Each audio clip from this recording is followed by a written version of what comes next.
The stories. The motel room safe with a secret ledger. The motel sat just off a two-lane highway that curved through a stretch of desert where radio stations faded to static. The sign still buzzed faintly, a few letters missing so that it read, asterisk, Elton Mo L asterisk. For years, the rooms had been rented mostly to truckers, traveling salesmen, and people who didn't want their names on a record. But in the spring of 2011, a part-time maintenance worker named Vince Daly age 42, came across something in room 12 that would change how the place was remembered. Vince wasn't an ambitious man. He fixed air conditioners, mowed the patchy grass, and replaced broken keys. On that particular morning, he was there to remove a faulty safe from under the dresser. It had been locked for years. Ever since the manager before last passed away, the new owner told him to cut it open so the space could finally be rented again. Inside was a single object, a small black ledger, its edges curled and faintly sticky, as if something had spilled on it long ago. The front cover had no name, no label, just a thumbprint stain. Vince assumed it was nothing. Maybe a guest had used it to keep receipts. He tossed it in his tool bag and went on with his work. Later that evening, curiosity got the better of him. He opened the ledger while sitting at the counter of a diner across the road. The first few pages were normal lists of initials, dates, dollar amounts, but halfway through, the tone shifted. Names were written in full, alongside words like balance cleared and returned. Some lines had stars next to them, and others were crossed out entirely. Near the back, he saw a series of entries dated between 1984 and 1987, all under a heading written in shaky block letters, Collections Room 12. At first, Vince thought it might have been a motel expense log, but a few of the names seemed familiar. One matched a woman whose picture still hung behind the front desk, a former housekeeper who disappeared decades ago. He mentioned it the next day to Marlene Greer, the daytime manager, who shrugged and said old records were full of ghost entries. Still, something in her expression told him she wasn't entirely surprised. Over the next few days, Vince couldn't let it go. He went to the county library and looked through microfilm archives of local newspapers. In late August of 1986, he found a short article about a missing motel employee named Carla Mendez. The story said she'd last been seen leaving work after a night shift, carrying the deposit bag for the week's earnings. Police assumed robbery, but no suspect was ever found. That name Carla was written 3 times in the ledger, each next to the same date. August 22, 1986. One entry read, final balance, then ledger closed. The coincidence was too clean to ignore. Vince took photocopies of the pages and showed them to a retired sheriff's deputy he knew, Alton McCrae, who had worked the area back then. Alton took one look and went quiet. After a moment, he said the handwriting reminded him of Ray Weller, the motel owner in the 80s. Weller had died in 1992 after his car went off a canyon road. No foul play suspected, just bad brakes and too much whiskey. Alton said there were rumors Weller used the motel as a front for short-term loans cash advances to locals who couldn't go through a bank. The ledger might have been his way of keeping track of who owed what. The crossed-out names, he explained, could mean debts paid. Or something worse. Vince started noticing how people reacted when he mentioned the find. Some locals would change the subject. Others told him not to dig. The place had been losing business for years, and nobody wanted reporters sniffing around. But he couldn't shake the thought that someone might still care about what happened to Carla Mendez. He tracked down her sister, Isabel who still lived 2 towns over. When he showed her the ledger, she didn't even touch it. She just said, "We already tried for 25 years. Nobody cared then. They won't now." Before leaving, she pointed at one of the other names, P. Larkin. He was a regular there, she said. Used to drink with the owner. Ask the bartender from that time if he's still alive. Vince found Pete Larkin listed in a 2020 phone directory. He was living in a nursing facility about 30 miles away. When Vince called, the man's memory was fading, but one thing stuck. There was cash, Larkin said. Every weekend, people paid what they owed. Weller called it the 12 Club. Said if you didn't pay up, you checked out for good. It sounded like drunken talk, but when Vince returned to the ledger, he realized that almost all entries labeled cleared were tied to weekends. One page listed the amount 500 next to C. Mendez, and a note, handled in 12. At this point, the facts that remained were simple. Carla disappeared on August 22, 1986. Weller's ledger mentioned her by name that same day.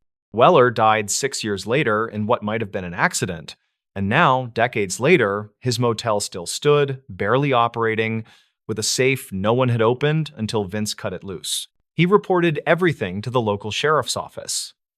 They took the ledger as evidence, but nothing came of it for months. Then, in early October of 2012, a construction crew working on a new drainage ditch behind the property uncovered partial human remains.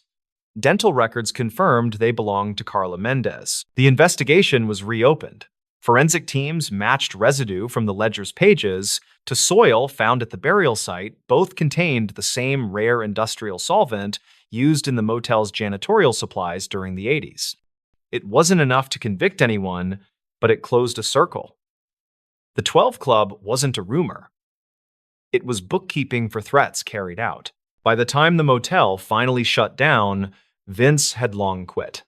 He moved north, took a job maintaining cabins at a lakeside resort, and stopped talking about what he'd found. Reporters wrote short pieces calling it the Ledger case, and then it faded again into local legend. Years later, when the building was demolished, one last item turned up in the rubble, a second, safe, smaller, newer, but sealed tight. Inside, they found only a key-tagged room 12. Copy. Nothing else, no pages, no ledgers, just that key. Placed deliberately. People who'd worked there guessed Vince had planted it, a quiet nod to what he'd uncovered, but those who knew him said he wouldn't have done that. He hated attention, maybe it was Weller's doing, a strange joke meant to outlast him. Either way, the motel sign was gone, the ground was leveled, and the highway kept humming like nothing had ever happened. Still, sometimes at night, when the wind passes through the empty lot, locals say you can hear the faint rattle of a loose metal door like an old safe settling back into silence. Whether that's true or not hardly matters. What stayed was the story, and the proof that even the most ordinary places can keep ledgers of their own. The stories. Why locals avoided that church basement after the flood. The church sat on a low rise beyond the river curve, and everyone still called it a safe hill. Neighbors said the floodwater reached the stained steps anyway, and the basement stayed damp long after the river fell. Clara Vass, 34, worked as a field insurance adjuster who took pictures, typed notes, and kept calm voices moving. She drove into the town after the levee break, aiming to document damage and close claims before tempers soured. Her goal for that day was simple: confirm a cluster of small claims tied to the Hilltop Church. The first change to her plan arrived when the custodian waved from the door, then refused the handshake. He gave his name as Ortis Malo, 57, a retired welder who mowed the lawn and watched the boiler. He said the sanctuary was fine, then pointed at the basement with a look people wear when a dog growls under a porch. Clara asked for access, and he said the pastor wanted meetings upstairs only. She took exterior photos, careful with angles, noting water lines marked by silt and by seeds caught on mortar. A neighbor named Nella Groft, 61, carried a crate of hymnals toward a sedan and paused to watch her. Nella said the basement had stayed locked since the flood week and that no one wanted to carry anything down there. Clara liked facts more than rumors, so she asked for invoices, damage logs, and utility records. Ortis handed over a folder with photocopied bills, each page smelling like bleach even through the plastic sleeve. The electric bill showed a high spike the week after the river fell, which struck her as odd for an empty space. When she asked for the basement key, Ortis rubbed his jaw and said the lock stuck, then said the pastor handled everything personally. She kept her voice soft, mentioned schedule pressure, then offered to meet the pastor after dinner and finish this site today. He agreed, but he kept glancing at the stairwell door like it might open on its own. Clara went to the county office and checked archived calls for emergency service using an index the clerk let her see without fuss. The church address appeared twice during the flood days, once for a fuel smell, once for a welfare check that cleared in minutes. A dispatcher note said volunteers had stacked food in the basement for short-term storage. She returned before sunset, met the pastor near the front pews, and introduced herself with her license card. Pastor Enoch Varela, 46, wore a work shirt with rolled sleeves, and his palms looked scraped at the knuckles. He repeated that the sanctuary took no damage, then said the basement had a minor issue they were addressing privately. Clara explained her process, said transparency helped claims move faster, and asked for a basic walkthrough with photos. He agreed to a limited tour, then warned her that the air down there felt close and would not be pleasant. She took out a disposable respirator she kept for mold sites, and he nodded with relief, like that solved part of it. The key turned after a stubborn rattle, and the door opened with a smell like wet paper mixed with diesel. Steps went down into dimness that felt cooler than upstairs, and the walls showed a faint brown tide mark. Her light found a row of folding tables stacked with canned goods and boxes, all tied off with twine. Several tabletops were warped, and the legs stood at different heights because someone had shimmed them with hymnals wrapped in plastic. A generator sat to one side with a coiled cord, and the floor around it showed a clean square like a rug had been there. She photographed outlets, tagged the generator model, and asked why they needed so much power for a basement pantry. The pastor said the generator ran sump pumps for 2 nights, then stopped working from grit in the line. Ortis stood near the bottom step and rubbed the rail, his knuckles pale, like he hated the room and also belonged to it. Clara noticed a water line over the breaker box, which meant the panel had taken a hit and still looked strangely spotless. A woman appeared in the doorway, waved, and introduced herself as Paloma Cray, 32, a volunteer nurse with the food team. Paloma asked if Clara needed masking tape for labels, then added that people had slept here during the flood watch. The pastor cut in with a quick no, and Paloma closed her mouth and drifted back into shadow. Clara felt the hush that follows a correction and decided to run her questions in a sequence that built without heat. She asked about occupancy during the flood, and Pastor Varela said only supplies had been staged downstairs. She asked to see any damage to pew cushions or classrooms, and he steered her back toward the stairs with a brisk thank you. In the parking lot, a teenager skated past and kicked the curb, then said people said the basement hummed after midnight. He pointed at the brickwork view vents near the ground and said sound came out like a freezer that could talk. He grinned, then looked sorry for talking, and pushed off toward the next slot without another word. Clara sat in her car and recorded a memo into her phone, keeping the tone neutral and the timestamp obvious. She reviewed photos, zoomed on the clean square by the generator, and marked a note about missing equipment. That square looked like freezer footprint, and on a raised plan like this basement, a freezer could stay mostly dry. Her next stop was a building supply yard, where she asked the clerk for recent sales of heavy appliances paid in cash. The clerk shrugged, then said a man from the church bought a chest freezer late in the flood week and paid without a receipt. That detail qualified as a witness statement, and she typed it as such, careful not to lean on it more than it deserved. Evening pushed in, and she returned for one more look while people set up for a community meal upstairs. She asked Paloma for 5 minutes in the basement to recheck the panel labels, promising to stay out of the way. Paloma agreed, then quietly handed over a small key that looked too new for an old door, her eyes level and steady. Downstairs, the lights flickered, as if a loose connection lived somewhere behind the fresh panel cover. Near the far wall, she found 2 pallets draped with tarps that had been taped several times, and the tape pulled white in places. A faint, sweet odor rode the damp smell, like fruit left in a trunk after a warm day at the lake. She lifted a corner and found case water stacked over a long trough cut into the slab, its edges chipped and sharp. A length of garden hose ran from the trough to a sill drain where floodwater had once receded, and the hose still glistened. She followed the hose with her light, stepped around the tarps, and saw the end shoved behind a dented freezer. The cord was gone, but a film of oil on the floor traced a path toward the clean square near the generator. She crouched, counted to 5 to settle her breath, then stood and walked back toward the stairs to reset her approach. On the way up, she passed Ortis as he came down, his arms full of clean towels for reasons that felt unclear. Clara asked if they had documented any salvage from the basement that could justify the electric spike. He nodded too quickly, said there had been a spill from a donated machine, and that they had cleaned it thoroughly after. She thanked him, then stepped outside and listened to a rain gutter tick as the day cooled into night. Her hotel room was quiet, and she laid the photos on the table beside the binder she kept for flood jobs. She cross-checked the electric spike days against the generator ownership dates, using calls the county clerk let her copy. A pattern formed, modest and plain, which said power ran in the basement several nights after the river pulled back. She called a friend who worked restoration and asked about standard practice for wet freezers in basements.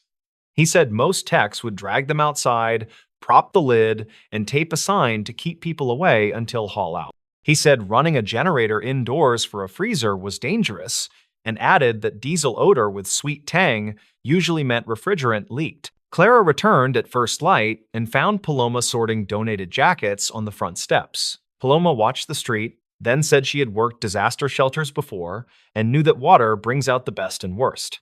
She said she had asked to close the basement and that she would be happier if an outsider made decisions for them. With Paloma present, Clara requested a formal walkthrough with full photo documentation, and the pastor agreed after a long pause. He suggested they invite a town officer to keep things calm, and she agreed without hesitation since an extra witness helps.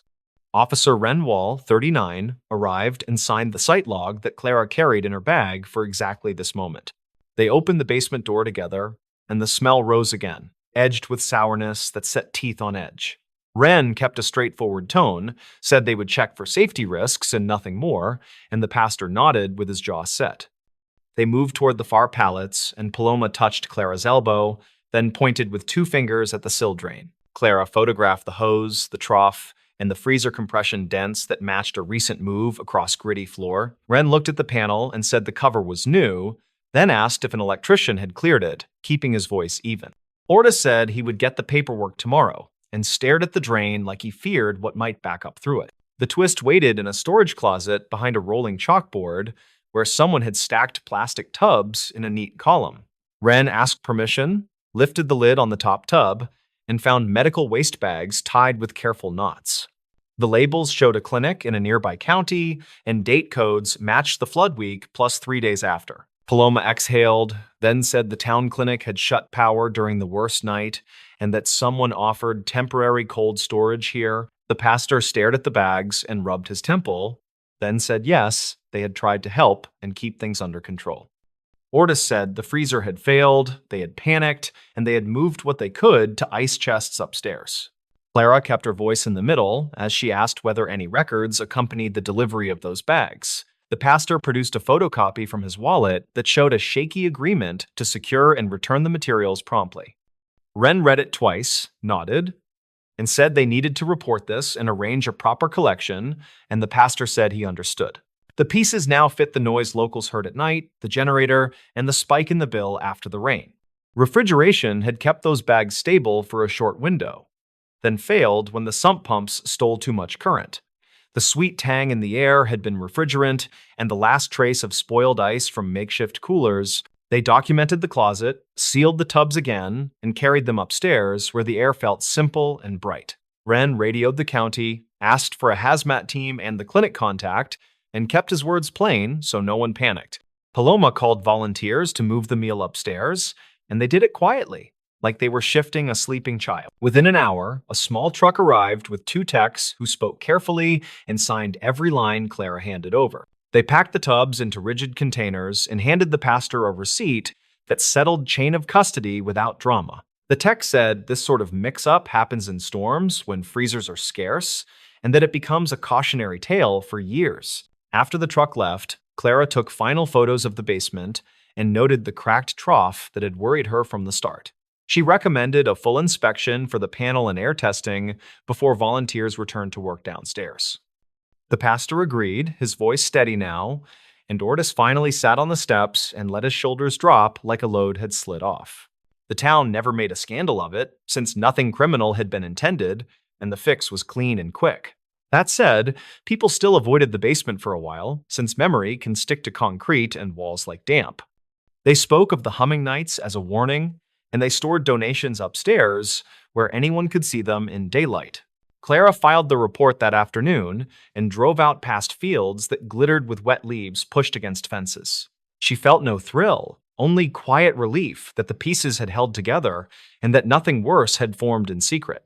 Her notes added a simple line that generosity without planning can rot faster than anyone expects in warm water. Later, she learned the church held a small meeting and told their members the whole sequence with plain language. They apologized to the clinic and offered money for the generator fuel that had been wasted in the failed plan. People appreciated honesty, but the basement kept its reputation because reputations have long legs when the air has smelled wrong.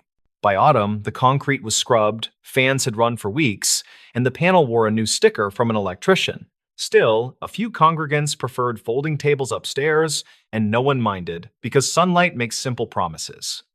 When it rained again, the pastor stacked extra caution tape by the stairwell and kept the door locked without debate. Neighbors now say they avoided that basement not because of ghosts or whispers, but because they knew the facts. They remembered that freezers hum for reasons, and that a locked room with a sweet tang is a message rather than a mystery.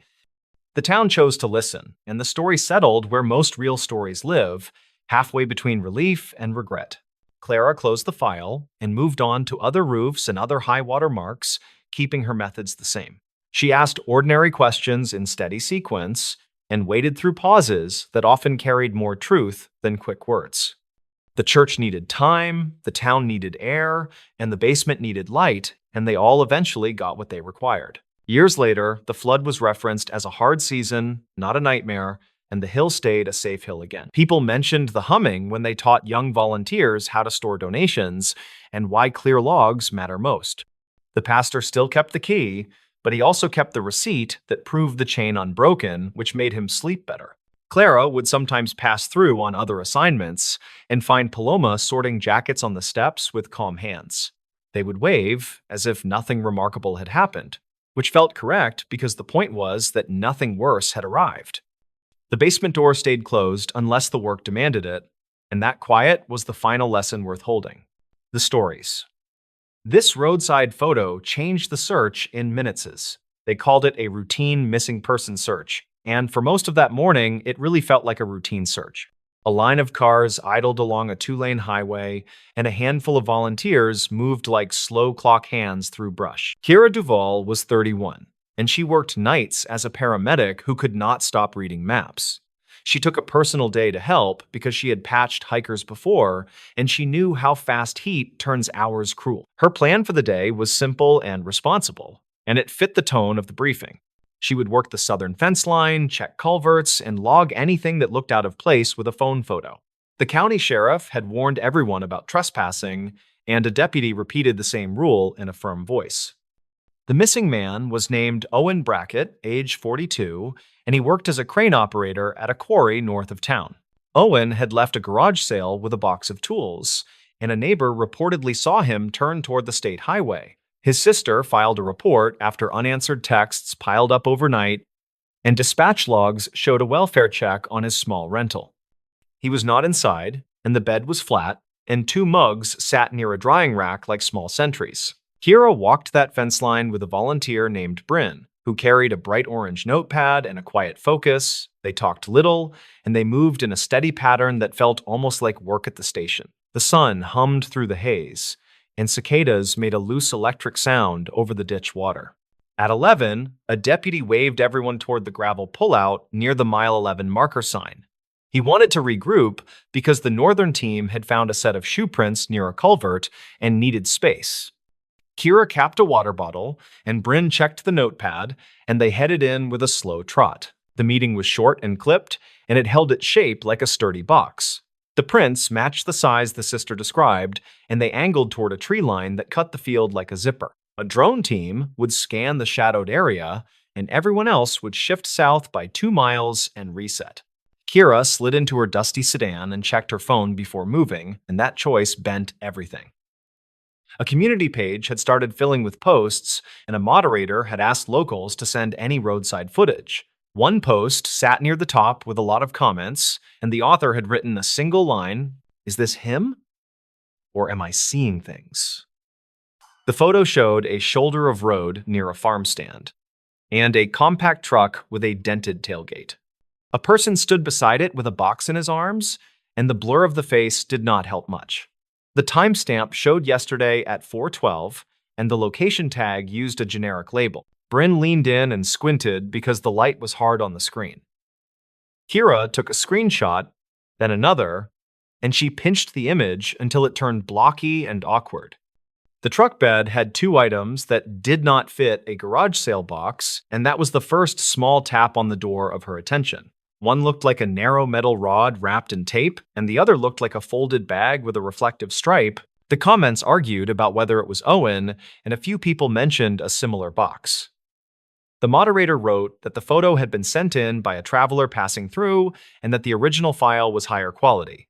Kira tried the contact button and sent a quick note with her name and the number on the volunteer badge. They drove south to the new grid, and the phone buzzed with a reply that carried a simple greeting.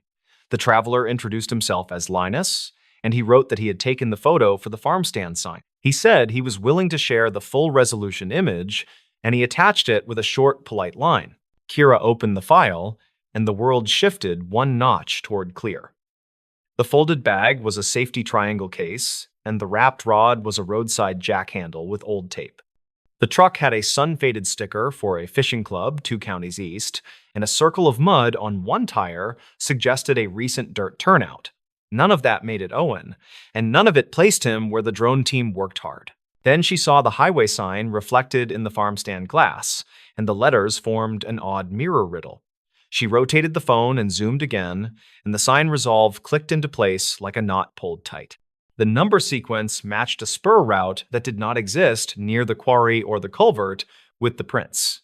Bryn watched her face and asked a question with no extra words. Kira answered in the same thin tone, and it sounded like two people trying not to scare a deer. The reflection showed spur 118, which only cut across the western ridge and met the old freight road near the radio towers. That was miles from the organized search, and it was the kind of road people use when they know it well. Kira called the staging number and asked for the sergeant who handled evidence intake at the pullout. She explained that a community submission included a reflection that might place the photo near the western ridge. The sergeant asked for the file, and she sent it, and then she sent a marked-up copy with a red circle around the reflection. Her voice felt steady but pointed, and she stayed inside the lanes of what volunteers were allowed to say.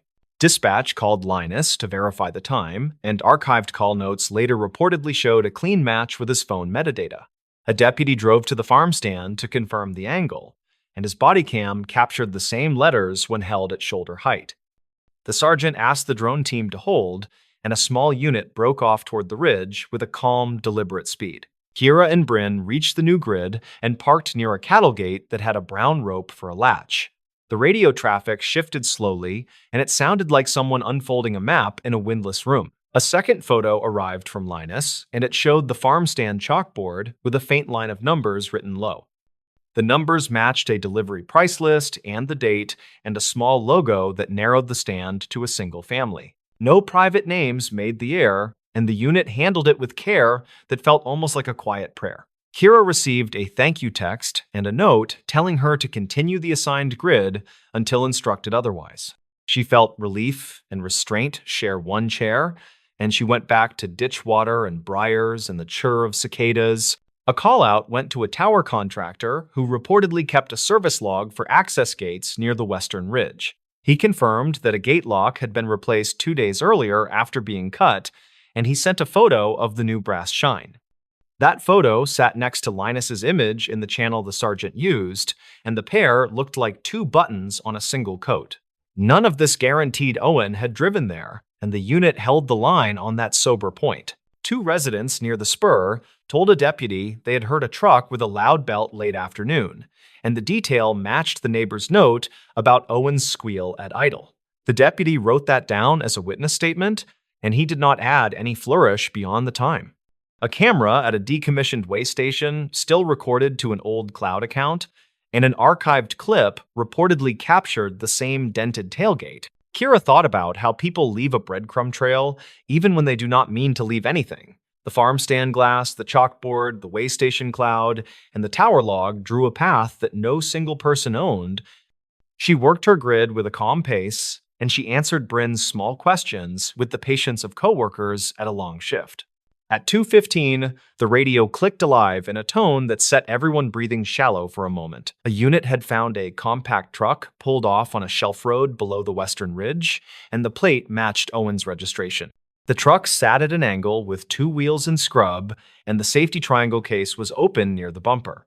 A box of tools rested on the passenger seat with a folded receipt that listed sockets and a tape measure. They did not broadcast names, and they did not describe medical conditions over the air. The sergeant used a spare line to request medical support that fit a non-emergent transport. A paramedic unit rolled in from a highway turnaround, and Kira watched the dust rising from miles away like a signal made of powder.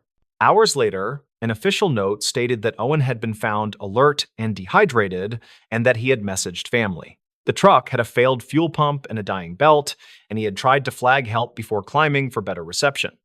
He slipped on loose gravel by the cut and decided to wait, and his phone battery gave up near sunset.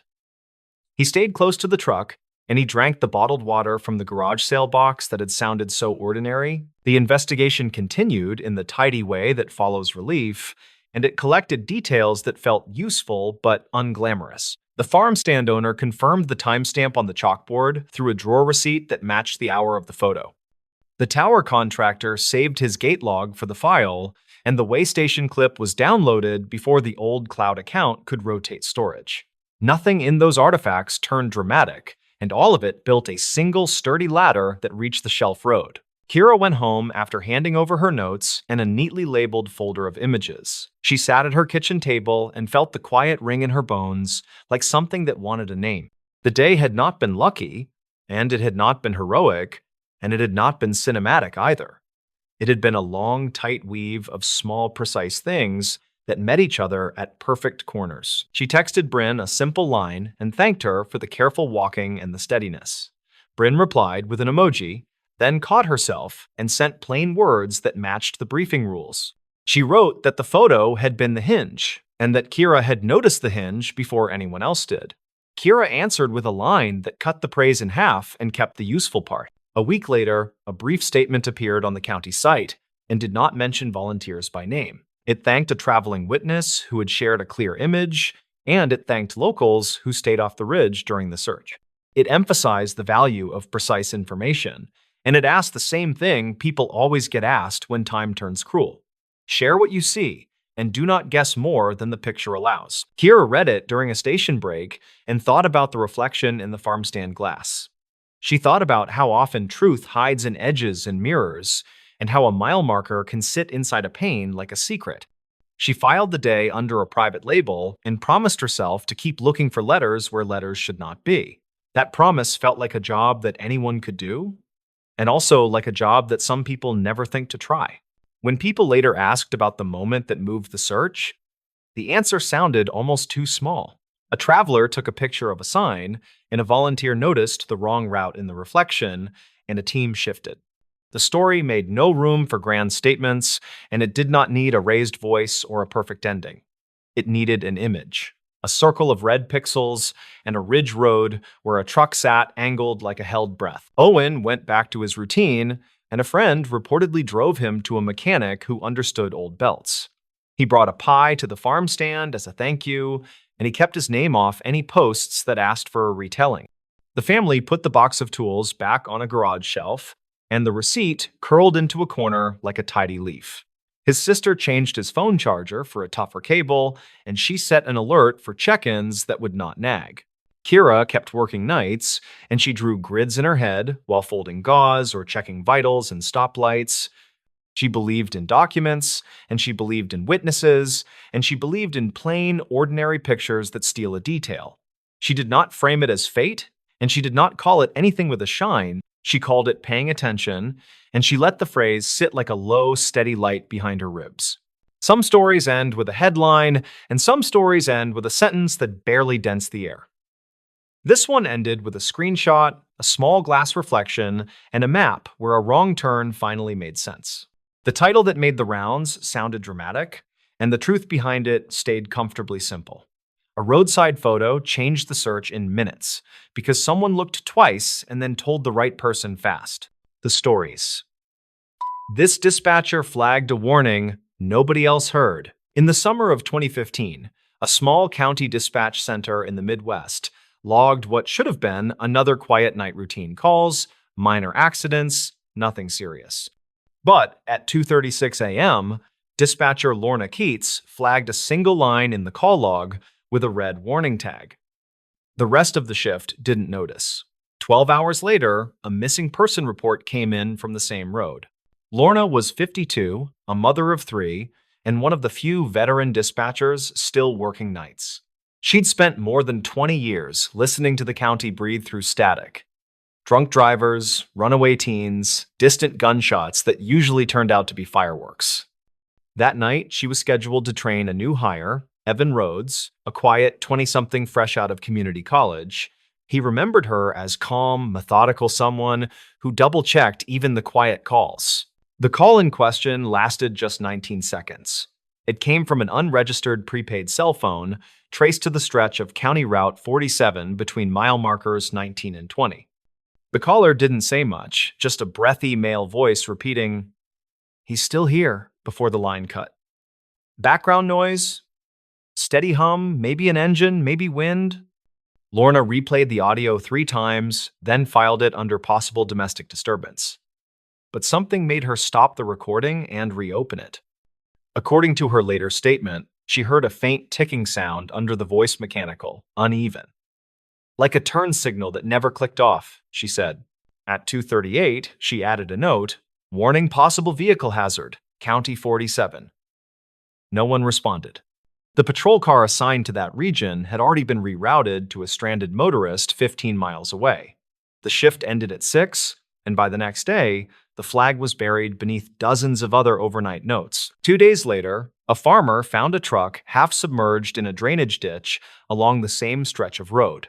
Inside was 30-year-old Bradley Norham, a construction worker from a nearby town. Engine still idling, phone missing, seatbelt unlatched. Coroner placed the time of death around 2:40 that same morning, within minutes of Lorna's flagged call. County investigators wrote it up as a single-vehicle accident. They said Bradley likely swerved to avoid a deer, hit the embankment, and drowned before he could escape. Lorna, however, couldn't let it go. She'd handled too many wrecks to ignore the timing. The ticking sound, the phrase, "he's still here," the untraceable number, it didn't add up. A week later, she retrieved the audio from archive storage and took it home on a thumb drive. Her husband found her replaying it that evening, headphones pressed tight, not speaking for almost an hour.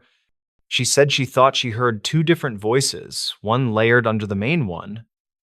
A whisper, or maybe a radio echo, she told him. He dismissed it as interference, but Lorna wasn't satisfied. She called the phone company listed in the report, Westridge Cellular, to ask about prepaid tower logs. The representative told her the call had pinged off a repeater near Old Mill Road, 2 miles east of the crash. Problem was, that tower had been offline for maintenance between midnight and 3 a.m. She double-checked through county records. The outage was confirmed. If that was true, the call shouldn't have connected at all. When she brought this to her supervisor, he told her it wasn't her concern. "The system hiccups sometimes," he said. "Let it go." Instead, she filed a quiet memo through the internal server detailing her findings and sent a copy to a friend in the State Highway Patrol. The friend, Officer Miriam Cole, kept the note, but admitted later she didn't think much of it until months afterward. Then, in November of that year, a storm knocked out power across the same district. During the outage, technicians discovered a repeater box still running from an auxiliary generator, a model decommissioned years earlier. Inside it was a burned SIM card fused into the port. Serial number partially visible, It matched the first digits of the untraceable phone from Lorna's warning. This detail never made the official report. A small internal inquiry followed, but concluded there was no functional link between the repeater malfunction and any known incident. By that point, Lorna had already transferred to a day shift. She told coworkers she didn't want to hear the night anymore. Years later, a regional journalist researching abandoned communication systems stumbled on the archived memo. The journalist, Alan Marin, interviewed Lorna at her kitchen table in 2020. By then, she'd retired and moved to a smaller town near the river. In the recording, which he later shared for a local podcast, she said something quietly that caught his attention. "You know what gets me?" he said. "He's still here." Not, "I'm still here." Someone else was supposed to hear it. Alan followed the breadcrumb trail dispatch logs, weather reports, the crash file, and that malfunctioning repeater. He found that the generator inside had been serviced twice after its supposed decommission date, each time by a subcontractor called Northspan Utilities. Northspan had folded in 2013, 2 years before the incident. Whoever maintained that repeater after the shutdown wasn't listed in county records. Alan managed to contact one former Northspan technician, a man named Dennis Harlow. Dennis said that in the early 2000s, some repeaters were used to piggyback maintenance frequencies for nearby rail lines. It was a cheap way to test emergency signals, he said. But it was never supposed to overlap with civilian channels. If it did, you'd get bleed-through, like ghost calls. Ghost calls. That term caught traction online when Alan's podcast aired, though Lorna hated it. She said the word ghost turned it into superstition, not signal bleed, not malfunction. Still, she admitted the possibility haunted her. The crash site, the voice, the timestamp, they lined up too neatly. In 2021, the county repaved Route 47, covering the drainage ditch. The wreckage was long removed, but for maintenance training, new dispatchers were still shown the red-flagged log from that night as a case study in procedural diligence. The warning nobody else heard became a quiet legend among the staff, half cautionary tale, half proof of how easily small details slip away. What remained were fragments: the 19-second clip archived under a generic file name, the memo Lorna wrote, the service invoices from Northspan, and the coroner's note listing water in the lungs. Each on its own could mean nothing.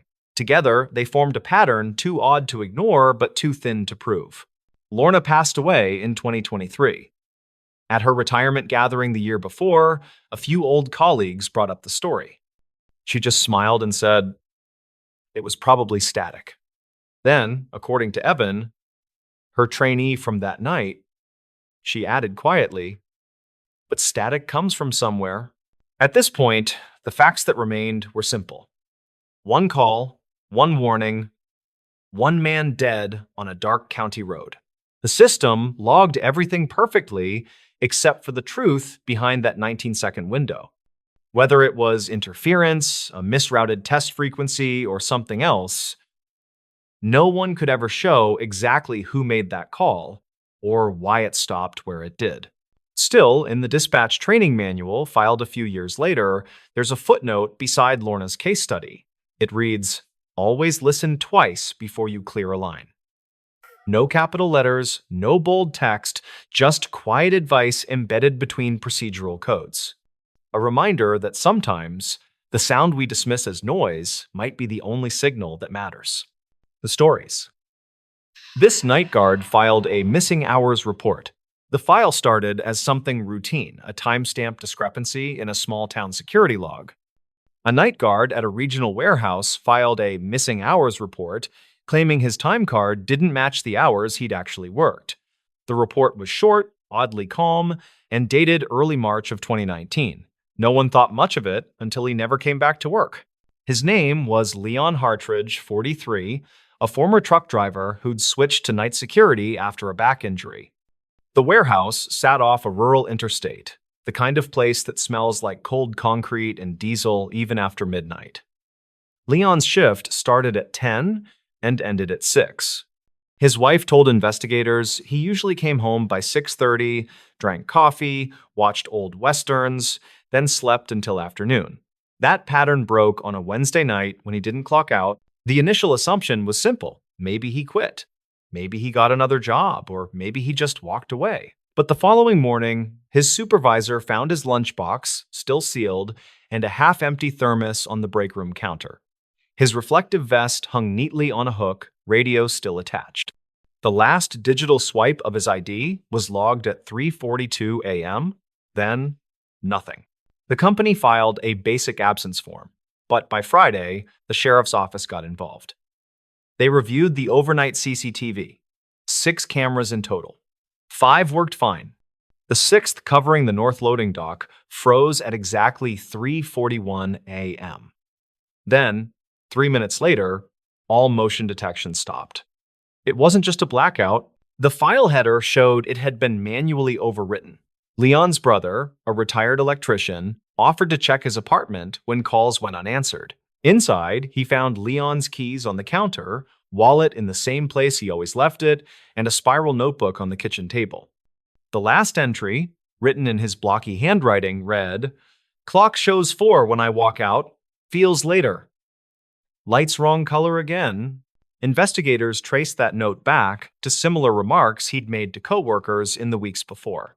One of them, a forklift operator named Ray Corbin, told deputies Leon had been bothered by something about the new lighting system. The company had replaced the overhead fluorescents with motion-activated LEDs that flickered under certain camera angles. He said it messed with his sense of time, Ray recalled. He'd come in thinking it was midnight and swear it was almost morning. At first, police treated the notebook as irrelevant, a tired man rambling about lights. Then came the dispatch logs. A 3:48 a.m. call had been placed from Leon's company-issued phone to a non-emergency county line. The recording still exists. He told the operator he needed to document something about the schedule.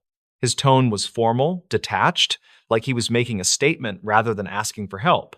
The operator tried to clarify what he meant, but the line dropped mid-sentence. The call lasted 53 seconds.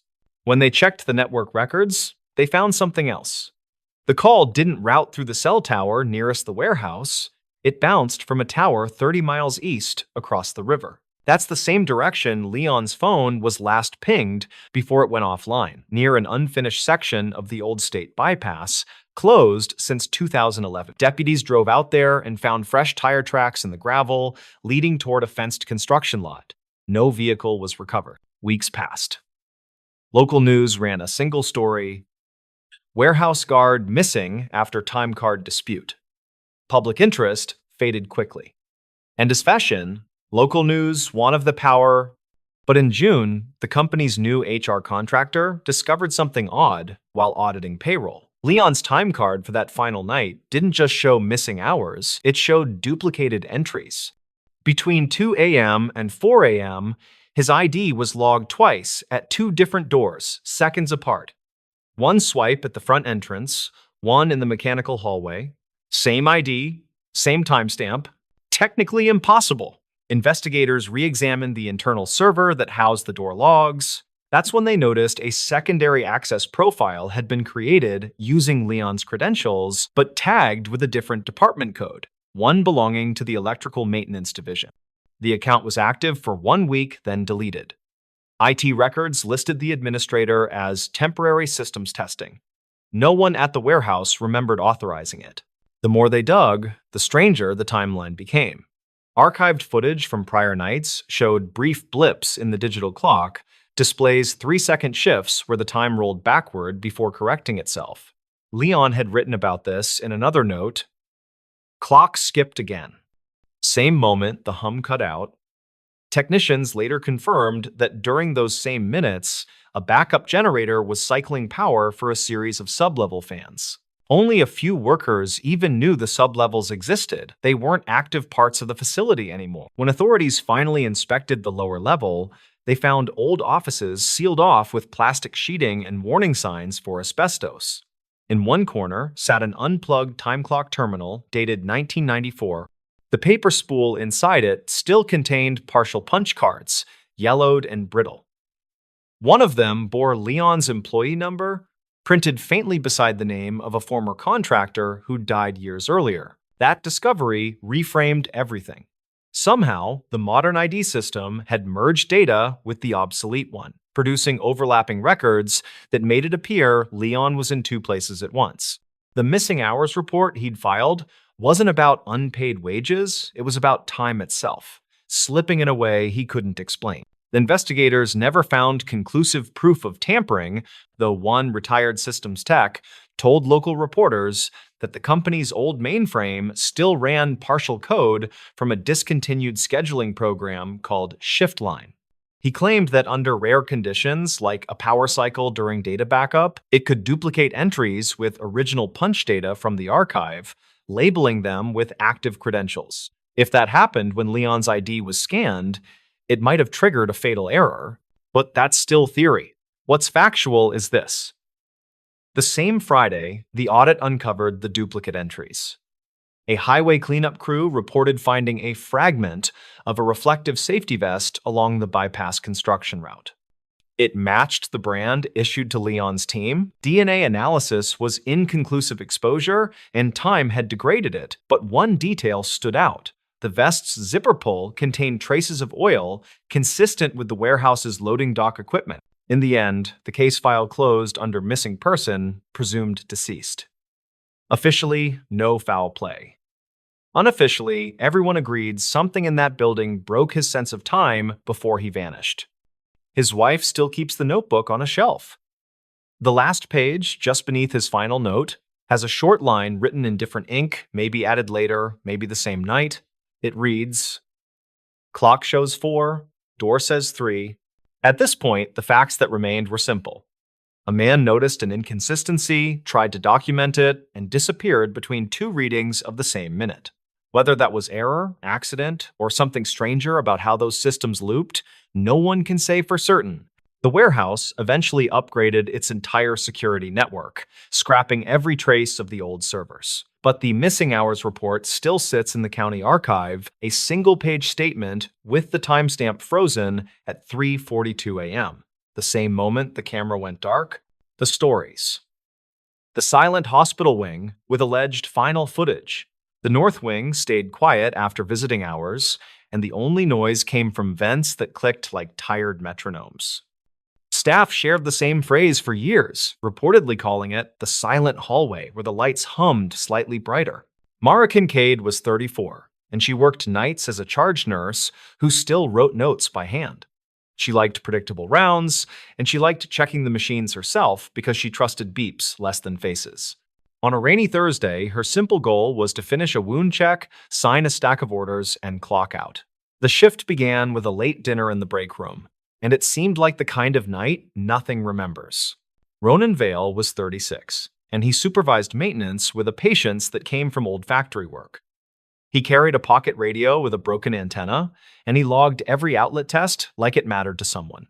The incident started when a patient in the north wing pressed his call button, then silence followed without any voice reply.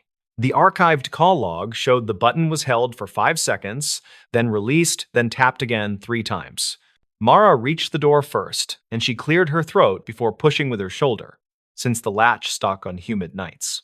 The room was empty, and the bed rails were up, and the bathroom light was on without any water running. She checked the hallway camera by the nurse's station, and the feed had frozen on a frame where no one stood. Ronan arrived with a service cart, and he frowned, and he asked if anyone had patched the camera since last quarter. "Patient transfer, maybe," Mara said, and she kept her voice low because the corridor carried everything. "I never got a page about a transport." Ronan pulled the maintenance binder, and he pointed at an entry from 2019 that mentioned a power fluctuation. "Different camera," he said, and his thumb tapped the page like a small hammer, finishing an obvious nail. They checked the bed chart, and the name line only held initials, because the unit had privacy rules for sensitive admissions.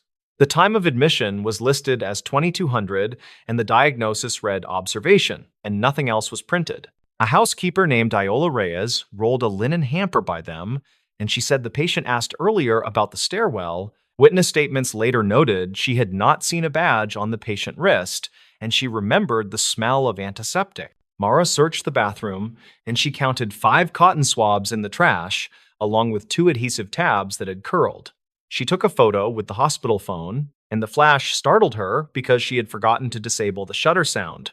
Ronan opened the ceiling tile by the door, and he peered at the cable run that fed the camera and the smoke sensor. He found a hairline crack in the conduit, and a tiny curl of metal shaving rested on the tile like a silver thread.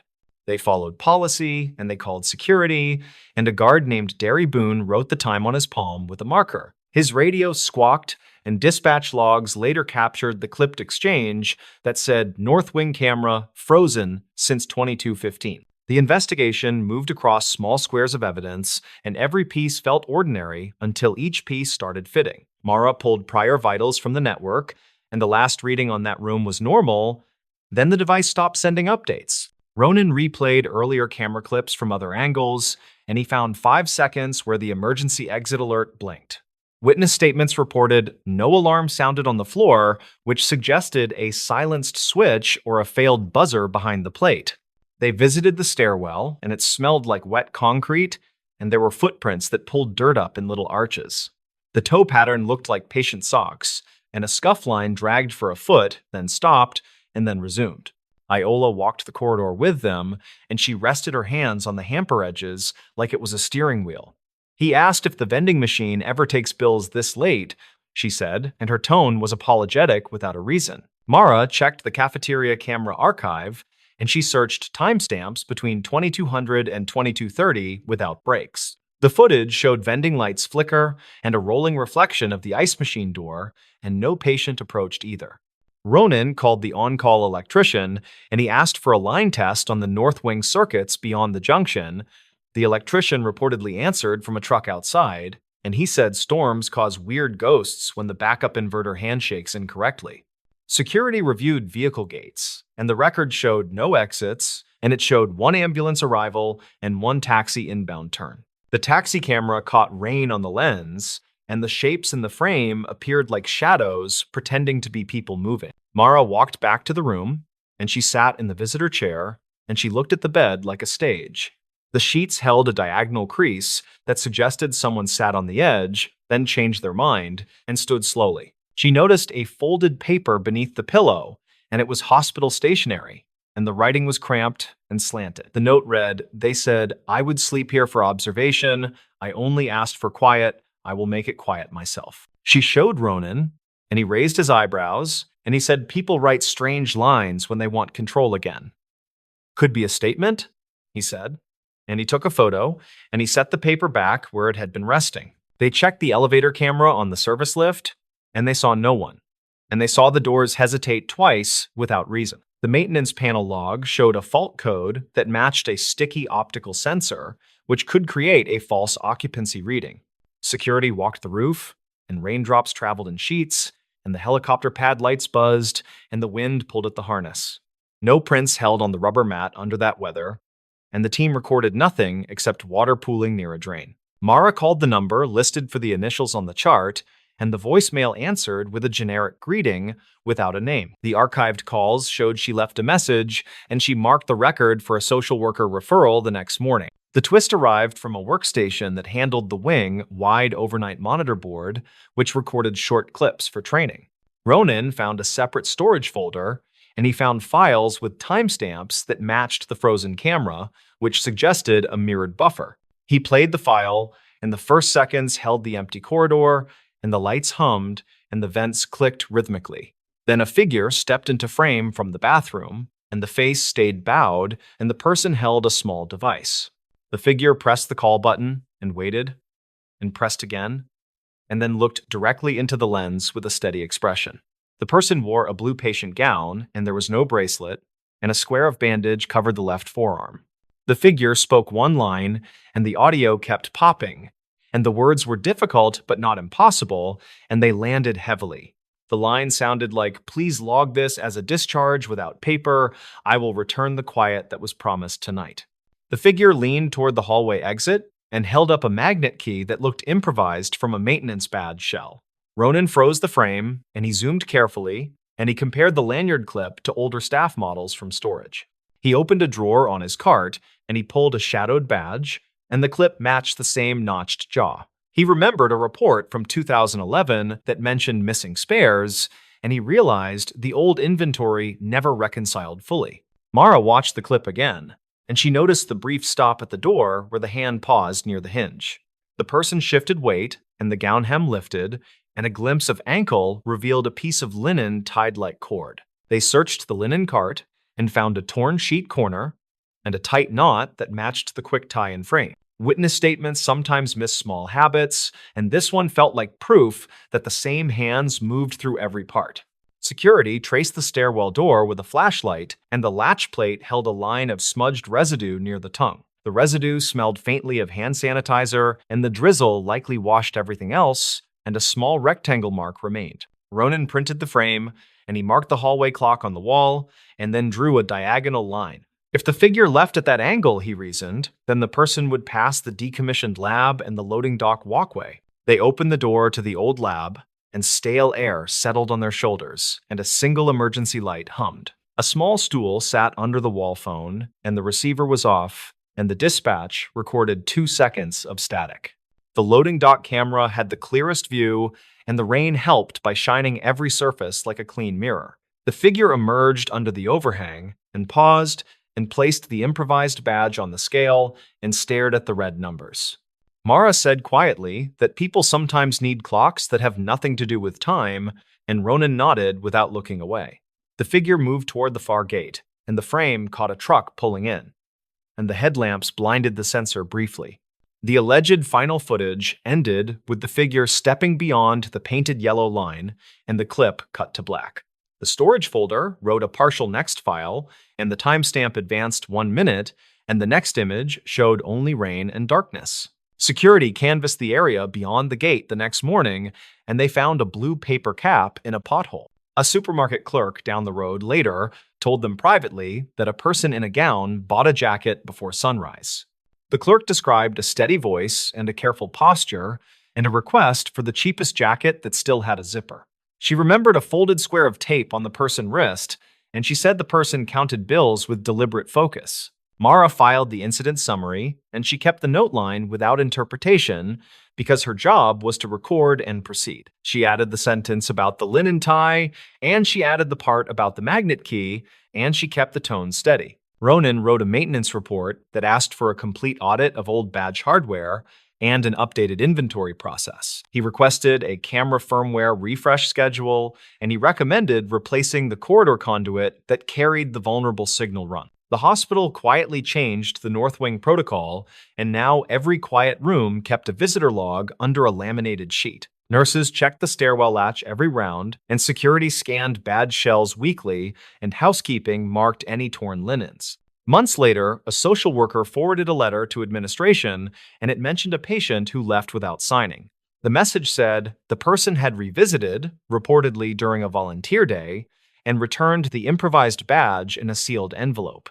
The letter closed with a single sentence that matched the tone of that night and felt like a bookend that fit. The person wrote, "Please remove my initials from the board. My observation ended when your hallway stopped pretending to be quiet." Mara read that line twice in silence, and she folded the paper and she placed it in the confidential binder. She stood outside the north wing and she listened to the vents, and she heard the hum as part of routine. Ronan installed the new camera, and he tightened the bracket, and he watched the live feed while the corridor waited. The picture captured only light and doors and floor, and that was the point, and he signed the work order neatly. Staff still tell the story in pieces, and they keep the facts close and the phrasing softer than rumors deserve. Most say the footage is final because it ends, and because endings feel like decisions, even when the person continues somewhere else. The hospital kept the clip off the training servers, and only a few supervisors can access the mirrored buffer folder. They treat it with the same caution they give to old x-rays, and they open it only when policies turn uncertain. When the night quiets, the north wing sounds the same as any other hallway, with that hum that never quits. People who know the incident say quiet is never silence, and they say promises can be kept without anyone hearing the words. If the figure returns again, security will log the time, and maintenance will test the lines, and nursing will keep notes. The story already taught them that quiet can hide intentions, and that evidence can walk on socked feet and still register. Mara keeps working nights, and she still checks machines in person, and she still trusts faces more than recorded beeps. Ronan keeps his pocket radio, and he keeps sharpening his pencil with a knife, and he keeps circling dates on forms. They do not trade theories in the break room, because theories cannot start IVs, and they cannot prevent skipped alarms. They keep procedures updated, and they keep the story within policy, and they let the hallway be simply a hallway again. When someone new asks about the silent North Wing, staff shrug with a practiced economy that looks almost like kindness. They know quiet can be a boundary people choose, and they know cameras capture frames, and they know choices finish off screen. The hallway holds steady under the lights, and the vents click, and the doors breathe slightly as pressure shifts slowly. Whatever happened that night belongs to lines and logs and to a voice recorded over rain, asking for uncomplicated quiet. In the end, the building remembers through everyday details and people remember through work, and that is usually enough. The North Wing remains quiet, not empty, and the lesson sits on a shelf with a label that only insiders recognize.